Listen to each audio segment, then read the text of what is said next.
Madame, Monsieur, bonsoir. Bienvenue à votre magazine Le Consommateur. Nous avons choisi de vous parler aujourd'hui du pain. Le pain s'avère être un aliment indispensable dans notre quotidien. Je vous parle du pain comme je peux vous parler, par exemple, des beignets. Je peux vous parler des galettes. Je peux vous parler des biscuits ou bien de la farine infantile.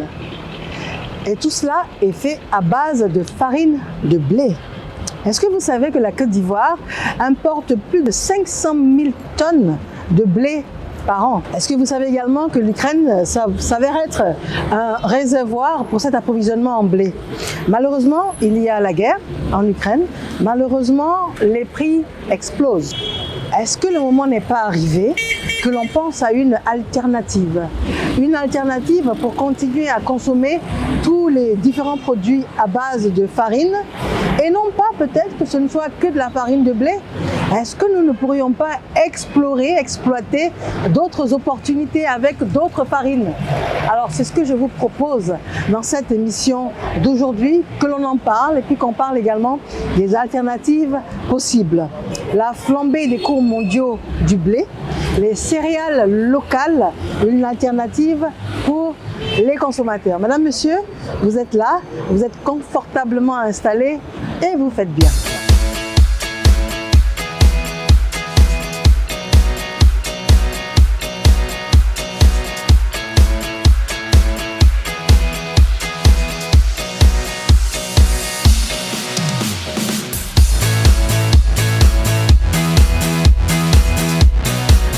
Nous cherchons des substitutions. Cette farine de blé qui devient trop chère, il y a des substituts. Farine de manioc par exemple, farine de banane, farine de maïs pour la production de certains produits, le pain, les galettes, etc., les beignets. Mais est-ce que vous êtes prêts à tester la différence? Nous avons entendu notre micro ça et là, histoire de recueillir vos différents avis sur ce changement d'habitude alimentaire. Est-ce que vous êtes prêts à essayer? Nous avons ce micro-trottoir à vous proposer, on se retrouve juste après.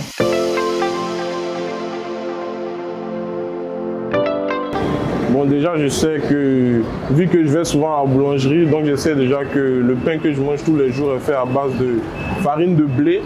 Voilà, j'ai déjà participé souvent à la préparation du pain, donc je sais qu'il y a du blé, qui mettent aussi du sel. Il y a aussi du pain sans sel, mais essentiellement, je sais que c'est fait à base de farine de blé. Je sais que le pain que je mange tous les jours est fait à base de farine de blé.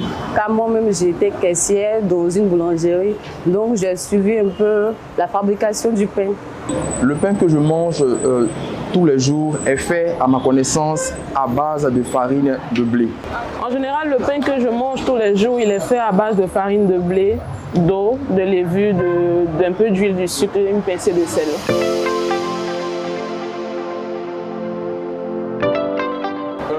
Oui, ça m'est arrivé. J'ai déjà goûté du pain fait à base de farine de riz. C'était quand j'étais plus jeune, je me souviens que c'était très bon. Allez, je me dis que si certaines boulangeries le font souvent, ça pourrait être pas mal. Ça pourrait être pas mal. Évidemment, j'ai déjà goûté du pain avec de la farine de manioc. J'ai déjà goûté un pain de farine fait à base de manioc quand j'étais à l'intérieur du pays. En ce moment, il y avait un déficit de pain. Le pain de blé était devenu un peu cher, donc les artisans avaient commencé à fabriquer un pain à base de manioc.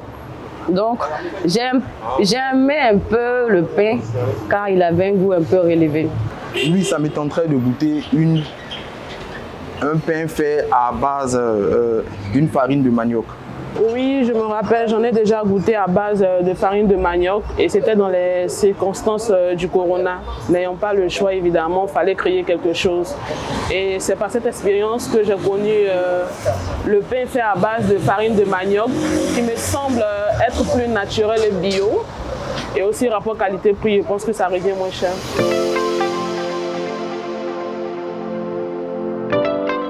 Ça serait pas mal d'essayer. Déjà, moi, j'aime pas trop le manioc.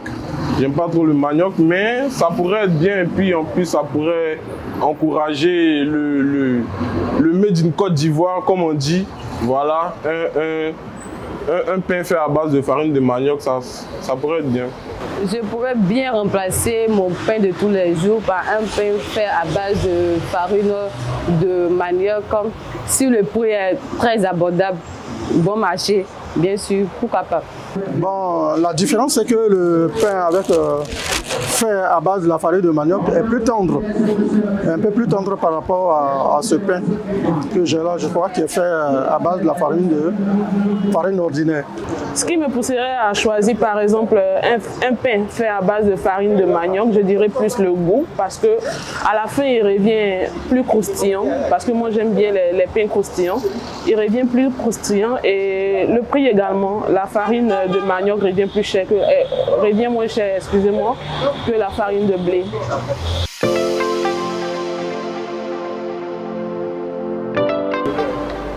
Bon, ce qui pourrait me tenter à acheter du pain à base de farine de manioc, je pense que ça serait le prix. Parce que déjà, le manioc n'est pas si cher comparé au blé, donc je pense que ça pourrait faire des économies. Mais essentiellement, j'aime pas vraiment le manioc, mais si le prix est bien mis en avant, je pense que je pourrais l'acheter, je pourrais essayer. Non, je le trouve un peu plus dur, je préfère celui-là. Ce qui pourrait m'attirer pour acheter un pain fait à base de manioc serait le goût. Parce que si le prix est abordable, que c'est pas mangeable, c'est pas la peine. D'abord, il y a le prix. Parce que le pain, il peut être de bonne qualité, mais si le prix ne m'est pas abordable, je ne peux pas, voilà. Donc je juge au niveau du prix et au niveau de la qualité. Réduire notre dépendance au blé. Alors c'est bien l'idée que nous avons.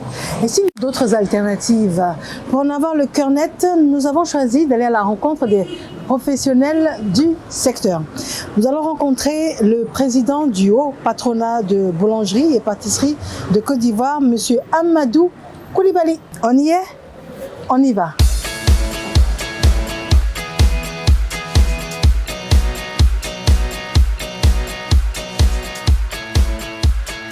Je suis Koulibaly Amadou, responsable de la boulangerie et par ailleurs président du haut patronat de la boulangerie et pâtisserie de Côte d'Ivoire. Alors, et si vous nous en disiez plus sur votre organisation, le haut patronat de la boulangerie?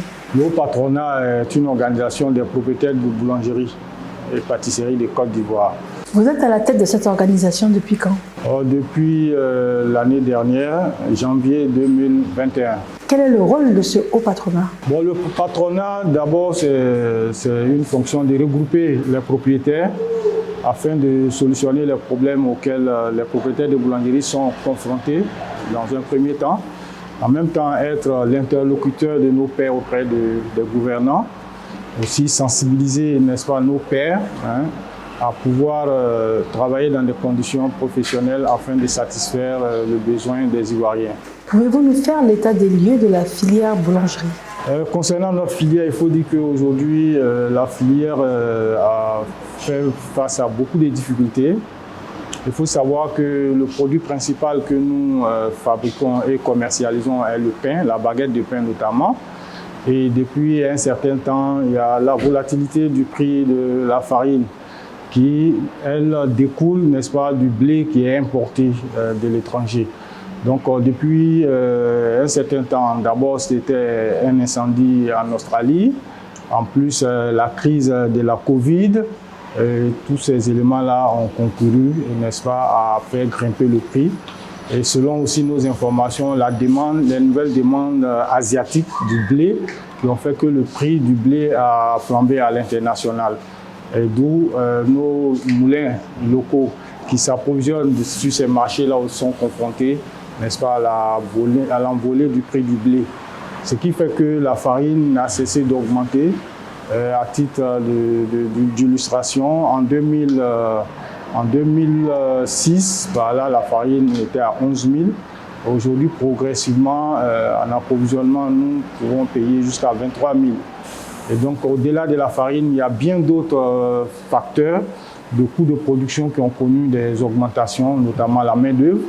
Le SMIC a quasiment doublé, le transport, les loyers et puis bien d'autres éléments. Ce qui fait qu'aujourd'hui, nous avons un problème de coûts, n'est-ce pas? Nos coûts ont beaucoup flambé, alors qu'à contrario, il ne nous est pas facile de pouvoir ajuster systématiquement le prix, n'est-ce pas, du pain.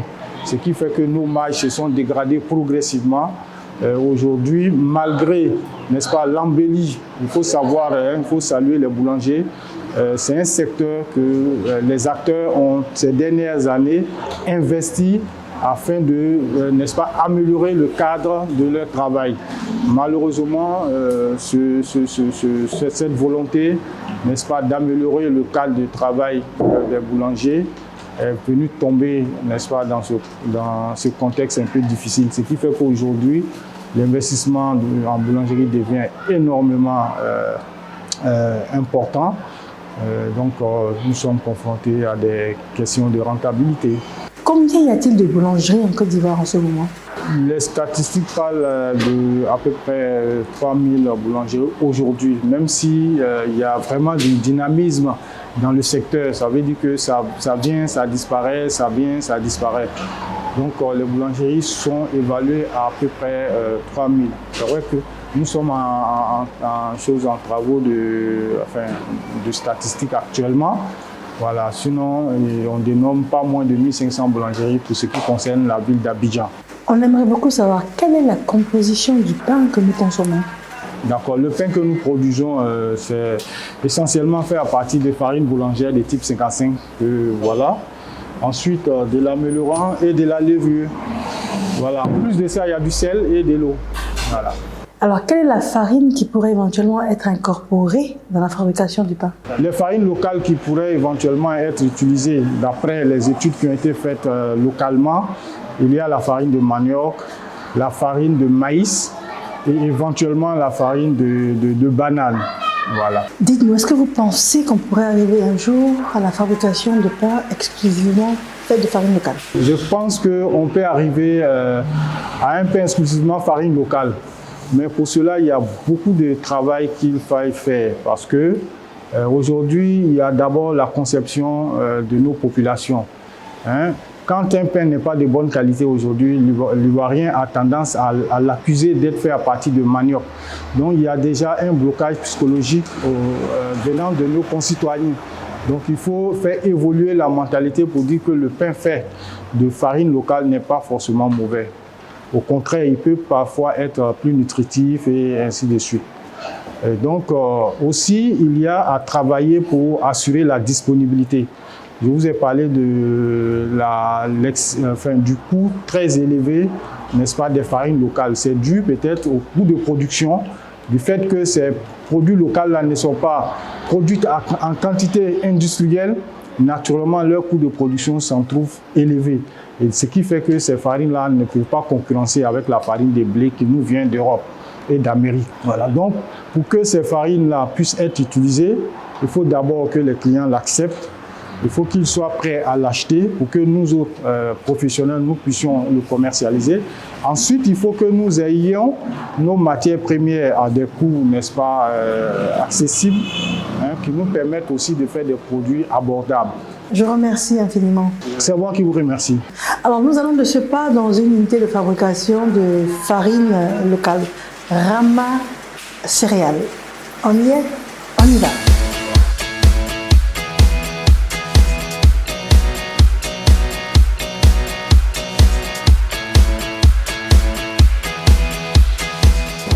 Je suis Madame Koulibaly Aramatou, la directrice générale de l'entreprise Rama Céréales. Très bien. Est-ce que vous pourriez nous présenter votre entreprise? Comme le nom l'indique, Rama Céréales, c'est une entreprise qui s'est spécialisée dans la transformation des céréales. Elle a été créée depuis 2005, ça veut dire aujourd'hui 16 ans d'existence. Il faut dire que nous employons une cinquantaine de personnes, permanents comme journaliers. Notre personnel est constitué essentiellement de femmes, c'est-à-dire 80% de nos employés sont des femmes. Donc on essaie de faire ça pour aider ces femmes-là à scolariser leurs enfants, à les nourrir, à s'occuper de leur famille. Mais quelles sont les céréales locales que vous utilisez? Nous transformons le mil, le maïs, le riz, le fonio. Et à côté de ces céréales-là, Nous faisons, transformons aussi la tubercule de manioc en attiéké déshydraté. On a aussi la farine de manioc qu'on a appelé communément le cocondé. Est-ce que l'on pourrait avoir une idée de la production journalière de Rama Céréales? Il faut dire qu'en temps normal, nous pouvons aller jusqu'à 700 kg jour. Mais pendant nos périodes piques, c'est-à-dire le ramadan par exemple, on va à 1 tonne 200, voilà, par jour. Alors, quelle est l'utilisation faite de ces différentes farines? Vous avez constaté tout à l'heure que nous faisons des granulés. Voilà, on fait les granulés de mil, de maïs, de riz. C'est spécialement pour la bouillie et vendu dans les grandes surfaces. Ce sont des bouillies qui sont utilisées par tout le monde. Les enfants à partir de 6 mois jusqu'aux adultes. Donc tout le monde peut consommer ces produits-là. Pourriez-vous nous expliquer le processus de fabrication de vos différents produits? Il faut dire que le processus de fabrication, de transformation, il est très simple. Tout commence d'abord par la matière première. Il faut l'épirer. L'épirer, c'est quoi? Nettoyer, enlever tout ce qui est impureté, tout ce qui est sable et tout. Et après, après cette partie, on passe au moulin. Arrivé au moulin, il faut faire la mouture. Écraser le mil pour donner de la farine. Et après la farine, il y a le tamisage. Après le tamisage, on va passer à la granulation. Voilà, la granulation, ça aussi c'est très manuel. On a des préformes des tamis qui nous donnent des préformes et le reste c'est fait à la main. Voilà. Après la granulation, on passe au séchage. Pour une meilleure conservation, on a vu qu'il faut sécher le mil. Puis pour le séchage, on a des machines, des fours qui nous permettent de déshydrater le mil pour une meilleure conservation. Voilà. Quand on le déshydrate, le mil peut rester 2 ans. Voilà, il peut y avoir 2 ans de conservation après la déshydratation. Quelles sont les qualités de ces différentes céréales locales? Mariam, il faut dire que nos produits sont assez riches en lipides, en glucides, en protéines et puis sans gluten. Nous avons même un diététicien sur place qui pourra vous en dire plus. Docteur Dakia, s'il vous plaît. Docteur Dakia, que devons-nous savoir sur les céréales locales? Merci Mariam de me donner l'occasion de me prononcer sur les vertus et l'intérêt des farines locales. En tant que nutritionniste, diététicien et spécialiste de l'agroalimentaire, il faut, pour bien faire comprendre le positionnement des céréales, il faut les positionner dans le groupe des glucides. Les glucides, en fait, c'est les féculents. C'est la partie majoritaire de ce qu'on mange qui apporte de l'énergie à l'organisme. Voilà. Donc, dans ce cadre-là, dans tous les pays, il y a toujours une grosse partie des céréales, le blé. Et quand on revient dans les farines, ça c'est pour ce qui est importé, ce qui est de l'Europe. Quand on vient localement, on a nous aussi des céréales, comme le maïs, comme le sorgho, comme le riz, etc. etc. Leur intérêt, c'est d'apporter de l'énergie au corps. Voilà. C'est de l'amidon, ça apporte de l'énergie au corps. Et l'intérêt de les transformer et de les utiliser ici permet de les valoriser. Voilà, on a tendance à sous-estimer nos céréales et privilégier les céréales importées. Non, en fait, on a la même composition. Voilà, on a la même composition. Donc, en valorisant nos céréales, on fait en fait du plus-value à nos produits locaux. Maintenant, pour ce qui est de l'intérêt nutritionnel, la farine de maïs, elle contient non seulement des glucides en grande majorité, elle contient aussi ce qu'on appelle les fibres alimentaires, dont l'intérêt est de lutter contre la constipation, de faciliter le transit intestinal. Voilà, donc c'est des produits bio, c'est des produits locaux. Et donc en luttant contre la constipation, on lutte contre beaucoup de maladies, en tout cas du transit intestinal, jusqu'au cancer du côlon. C'est le même cas aussi pour le céréal riz. Voilà, donc on peut aussi transformer et utiliser, notamment sous forme de bouillie, sous forme d'incorporation à d'autres aliments, et qui contiennent aussi des glucides qui apportent de l'énergie au corps. Voilà, il faut avoir de l'énergie et des fibres alimentaires. C'est vrai qu'il y a des lipides et des protéines, mais c'est dans une moindre mesure. Voilà, donc les premières choses qu'on a, c'est vraiment les glucides qui apportent de l'énergie et les fibres alimentaires qui permettent de faciliter le transit intestinal. ainsi de suite aussi pour tous les autres céréales. Quels seraient les avantages d'un pain, par exemple, 100% céréales locales? Pour ce qui concerne l'incorporation, la possibilité d'incorporer des farines locales dans le pain. Il faut savoir que le pain se fait avec du blé. Pourquoi le blé? Parce que non seulement c'est un céréale qui contient des glucides, de l'amidon en particulier, comme je l'ai dit, mais il contient un petit élément qu'on appelle le gluten, qui donne de l'élasticité au pain, voilà, à la farine de pain. Et c'est pourquoi on parle de farine panifiable, c'est-à-dire qu'avec cette farine de blé, on peut faire du pain. Voilà. Ce qui est contraire un peu à nos farines locales. Voilà. Mais cela n'empêche pas qu'on puisse mettre dans une certaine proportion de la farine locale dans la farine de blé, de sorte que le client ou le consommateur ne sente pas l'impact. Voilà la différence entre le pain à 100% blé et le pain dans lequel on a incorporé de la farine locale. C'est tout à fait important parce que quand on voit la production locale de maïs, la production locale de manioc, la production locale de farine, on peut nous aussi prendre des parts sur le marché du pain, de la boulangerie, de la pâtisserie en incorporant nos produits locaux dans la fabrication du pain, des pâtisseries. Voilà, et cela est possible. Alors, quel serait l'intérêt pour le consommateur? Pour le consommateur, c'est de retrouver, comme je l'ai dit, des glucides, des fibres alimentaires qui lui permettent de faciliter le transit intestinal. Aujourd'hui, on parle beaucoup de colopathie. Voilà, la colopathie, c'est une maladie du côlon, c'est-à-dire que tu as un problème de digestion. Voilà, soit tu as la constipation, tu as des ballonnements, tu as des remontées acides.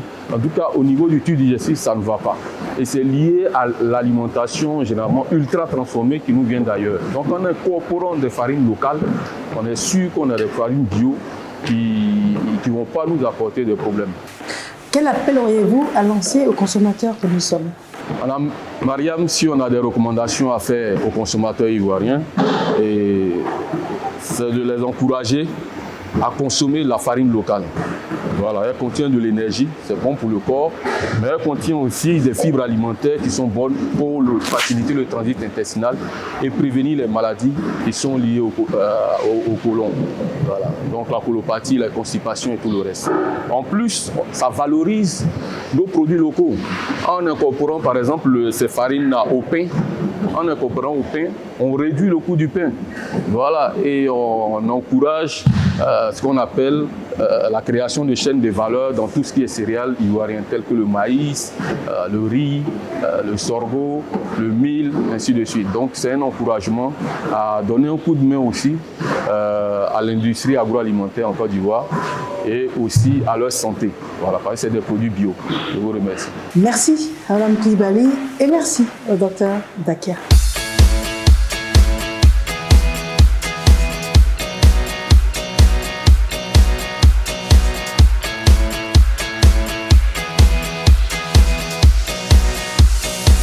Alors nous sommes au terme de notre magazine. Vous l'avez bien compris, il y a des alternatives possibles. Nous allons continuer de déguster nos produits à base de farine, le pain, les beignets, les galettes, les farines infantiles même. Simplement que l'on va substituer la farine de blé à d'autres farines.